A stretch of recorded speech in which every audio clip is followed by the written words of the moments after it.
భారతదేశానికి సంబంధించి ఇది ఒక అద్భుతమైనటువంటి ఒక కొత్త గన్ని కనుక్కున్నారు. చెన్నైకి సంబంధించినటువంటి ఐఐటి వాళ్ళు అద్భుతమైనటువంటిది అనమాట. ఇదేంటంటే 200 కిలోమీటర్ల దూరంలో ఉన్న శత్రు స్థలాలు నిమిషంలో 100 వంతులో ధ్వంసం చేయగలిగినటువంటి అత్యాధునిక రైల్ గన్.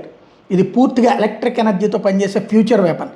ఈ రైల్ గన్ స్పీడ్ మ్యాక్ 6 అనమాట. అంటే గంటకి 7000 కిలోమీటర్ల వేగంతో వెళ్తుంది. ఇది కేవలం అరడుగు ఖచ్చితత్వంతో టార్గెట్లను బద్దలు కొట్టేస్తుంది. ఏఆర్డీ రూపొందించినటువంటి ఈ rail gun fire and forget weapon మన సరిహద్దుల దగ్గర నుంచి ప్రత్యేకించి చైనా పాక్ మిలిటరీ బేసులు 100 కిలోమీటర్ల పరిధిలో ఉన్నాయి. అయితే మన రైల్ గన్ పరిధి 200 కిలోమీటర్లు. అంటే మన సరిహద్దులకు దగ్గరగా ఉన్న పాక్ చైనాల మిలిటరీ బేసులన్నీ కూడా మన రైల్ గన్ పరిధిలోకి వచ్చేస్తాయి. ఈ రైల్ గన్స్ని యుద్ధ ప్రాతిపదికన మన ఏఆర్డీ నిర్మిస్తోంది. 2028 నాటి 400 రైల్ గన్స్ని తయారు చేయడమే లక్ష్యంగా పనిచేస్తుంది. అంటే భవిష్యత్తులో పాకిస్తాన్ చైనాలతో యుద్ధమే కనుక సంభవిస్తాయి 40 నిమిషాల వ్యవధిలో సరిహద్దులకు దగ్గరగా ఉన్న అన్ని పాక్ చైనా మిలిటరీ స్థావరాలను ధ్వంసం చేస్తూ పూర్తి ఆధిపత్యం సంపాదించేటటువంటి ఆయుధం.